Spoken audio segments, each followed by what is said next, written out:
Hello বন্ধুরা, এখন আমি মালায়ালাম সিনেমা সুক্ষ্মান দর্শনী এই সিনেমাটা রিভিউ করতে চলেছি, যেটি আমি ডিজনি প্লাস হটস্টারে দেখলাম এবং হিন্দি ডাবিংয়ে অ্যাভেলেবেল আছে। তো কেমন হলো এই সিনেমাটা? এই সিনেমাটাকে বিভৎস হাইপ তোলা হয়েছিল, দুর্ধর্ষ দারুণ সিনেমা। মালায়ালাম ইন্ডাস্ট্রি বরাবরই ভালো সিনেমা বানিয়ে থাকে, তারই একটা কিন্তু আরও একটা নিদর্শন এই সিনেমাটা হয়ে থাকবে। সেরকম কি হয়েছে গল্পটা এই ছোটো করে বলি। এখানে নাজরিয়া নাজিম এখানে লিড রয়েছে, সঙ্গে বাসিল জোসেফ রয়েছে।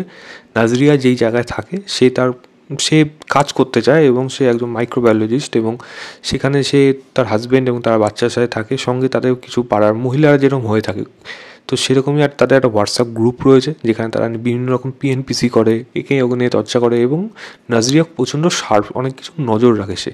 তাদের বাড়ির পাশে এসে একজন নেভার আসছে, যে ক্যারেক্টারটা বাসিল জোসেফ, সে এবং তার মা আসছে, এবং তারা আসার পর তাদের মধ্যে এমন কিছু ঘটনা ঘটছে ওই বাড়িটার মধ্যে, যেটা নাজরিয়ার নজরে আসছে এবং সে কিছু সাসপিসিয়াস মনে করছে। এবার এই ঘটনাটা কি, এই ঘরের সাথে কিভাবে তারা জড়িত আছে, আদৌ জড়িত আছে নাকি, এবং বাসিল জোসেফ এবং তার মা তারা কি সত্যি ইনোসেন্ট, নাকি এরা তাদের মধ্যে কোনো প্রবলেম রয়েছে, এবং যেটা নাজরিয়া নাজিম হয়তো পরে প্রমাণ করতে পারবেন, নাকি নাজরিয়ার ধারণাটা সম্পূর্ণ ভুল।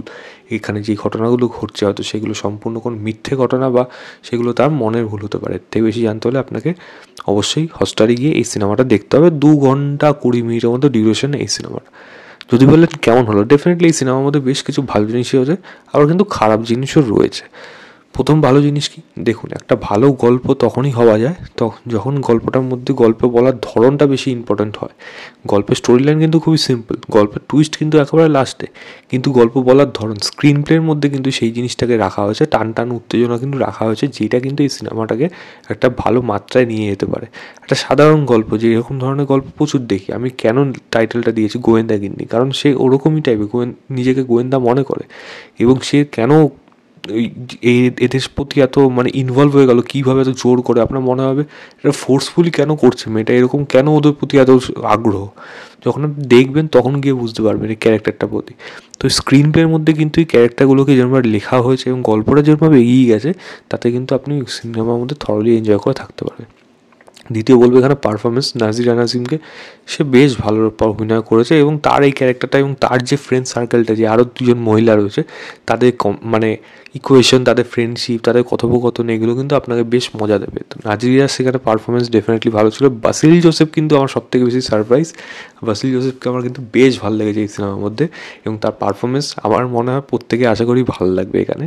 সাপোর্টিং কাস্টে যারা যারা রয়েছিল প্রত্যেকের পারফরমেন্স এখানে আমার ঠিকঠাক লেগেছে এখানে। এবং যদি বলি এই সিনেমার ব্যাকগ্রাউন্ড মিউজিকের কথা, একটা থ্রিলার সিনেমা, দেখুন এটা শুধুমাত্র থ্রিলার সিনেমা না, এটা একটা ব্ল্যাক কমেডি কাম থ্রিলার একটা। তো থ্রিলার জনার যখনই আসছে, বিজিএমের কাজ কিন্তু চরম লেভেলে চলে যাচ্ছে, এবং সেখানে কিন্তু আপলিফ্ট করতে পারছে সিচুয়েশনগুলো, মোমেন্টগুলো, যেটা কিন্তু আমার এই সিনেমাটা দেখে মনে হয়েছে যে এর জন্য বেশ ভালো সেগুলো ছিল।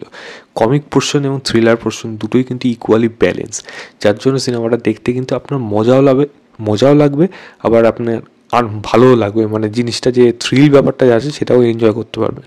এবং এর যে টুইস্টটা আছে লাস্টের যে 15-20 মিনিট, ওটা কিন্তু আপনার নেক্সট লেভেল চলে যায়, সিনেমাটাকে আলাদা মাত্রায় নিয়ে যায় সিনেমাটা। টুইস্টটা ডেফিনেটলি ভালো এখানে, এবং সেটা বেশই ভালো। আমি এই সিনেমার যেইখান থেকে শুরু হয়েছিল, তারপর যেই জায়গায় শেষ হলো, আপনি বুঝে উঠতে পারবেন না এটা আপনি কোন সুতোয় ঘাটলেন। হলো একটা জায়গা দিয়ে শুরু, শেষ হলো অন্য জায়গায়, আপনি সম্পূর্ণ ধারণা বাইরে চলে যাবে, আপনার মাথা পাগল হয়ে যাবে কী হলো এবং কী দেখলাম এবং কোথায় গেল সিনেমাটা, জাস্ট নেক্সট লেভেলে চলে যাবে।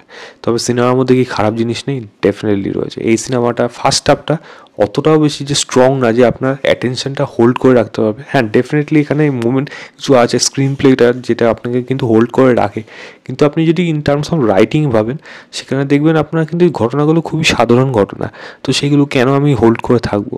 সেকেন্ড হাফের তুলনায় ফার্স্ট হাফটা আমার মনে হয় একটু দুর্বল ছিল, এবং এমন কিছু লজিক আছে যেগুলো আপনার মনে হবে যেটা হয়তো একটু ইললজিক্যাল হয়ে যাচ্ছে, এবং সেটা না হলেও পারতো। আমি কথাগুলো এখানে বলতে পারবো না কোনগুলো, তাহলে আপনি যদি না দেখে থাকেন তাহলে আপনার পুরো দেখার যে আনন্দটা সেটা সম্পূর্ণ নষ্ট হয়ে যাবে, আপনি হয়তো ধরে ফেলতে পারবেন।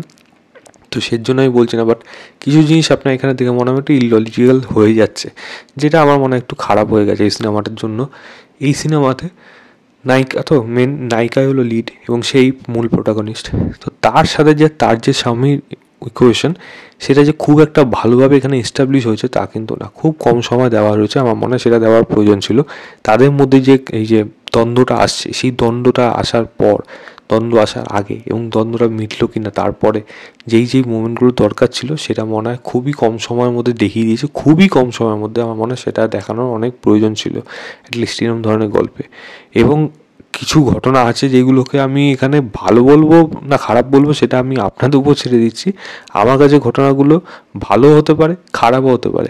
কিন্তু কেন বলছি আমি এই কথাটা, কারণ সেখানে এমন কিছু ঘটনা সেখানে যেভাবে দেখিয়েছে যেটা কিন্তু আপনার মনে হবে যে হুট করে এটা হলো কী করে। অ্যাট দ্য সেম টাইম আপনি যখন দেখবেন যখন ঘটনাটা, তখন আপনার কিন্তু ইন্টারেস্ট লাগবে, কারণ ঘটনাটাই এরকম যার জন্য আপনার কিন্তু দেখতে সেটা মনে হবে না আমি অত লজিকের দিকে যাব না, এটা যখন দেখছি জিনিসটা কোথায় গিয়ে দাঁড়ায় সেটা কিন্তু দেখবো। তো এবং নায়িকাকে একজন হিরোর মতো ট্রিটমেন্ট করা লাস্টে গিয়ে যেরকমভাবে দেখানো হয়েছে সেটা কিন্তু আমার বেশ ভালো লেগেছে।